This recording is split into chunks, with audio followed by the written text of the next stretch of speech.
Yeah. Yeah. So the idea of that being an emergent property of human beings as we evolve has always been fascinating to me, because there's certainly something that goes on with human communication other than we make sounds that represent objects and physical things, and that the other person interprets those sounds and understands it. There's communication between human beings that's... acoustic communication, like the symbol rate, if you will, is really slow. Like if you were able to consciously communicate, AKA, the hokey term like telepathy, right? And it's funny because that's what a lot of people espouse that have had, alleged contacts, right? A lot of the people that Dr. John Mack at Harvard studied over the years, where they felt like they were getting hit with like a QR code.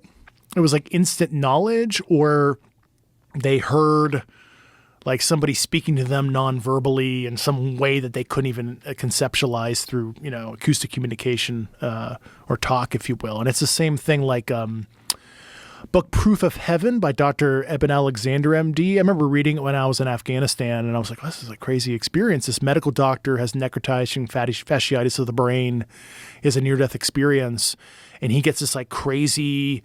like the feelings of love, other stuff. It's a really interesting book. It's like a scientific take on a doctor's own near-death experience. But when he came back and somehow the fasciitis didn't eat away his brain and he was cognitively normal, he tried to write down what information or facts of the universe he learned during his NDE, and he couldn't even put it in English. It was like crazy. He didn't know how to translate it into our language. It was just, there was no like adjectives, if you were, adverbs, etc., that could describe the knowledge that he knew like natively when he had that near-death experience. It's a really fascinating book. And he talks about the disease he had and his physiological condition at the time. Really interesting.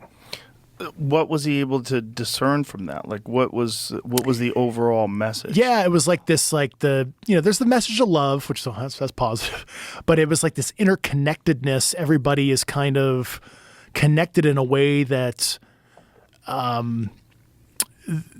they don't really realize. I mean, you think about, this is getting really trippy.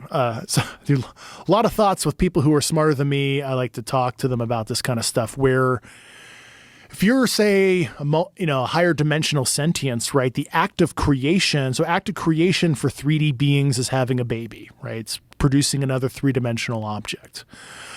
Well, if you're in five-dimensional space, or even, I guess, four-dimensional physical space, what if act of creation is creating other conscious realities and other universes? And the act of creation is creating the universe where you, me, Jamie, whatever, we might be connected to the same, I'll call it universal consciousness, or a higher dimensional sentient life force or life form. I know that sounds like really out there, but when you think about it, there's a lot of other theologies out there that basically espouse that. I have a very good friend of mine who's PhD level, kind of higher up in the Mormon church, and basically the Mormon theology is kind of like that. The Mormons say you were once with God or like God, but then you were sent down to like a lower plane of existence. And that's literally what I'm talking about right now, but just in a secular sense.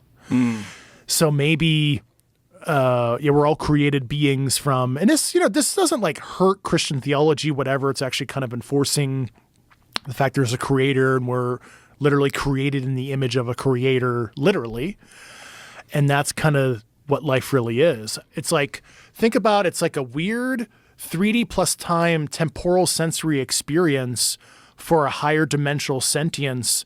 You're here to experience time in this weird linear fashion and to experience yourself divorced from yourself, to gain knowledge and to report back, is maybe what life is. And that's just kind of my own personal theology as a summation of just... during COVID, I was really bored, and that's what I was looking at.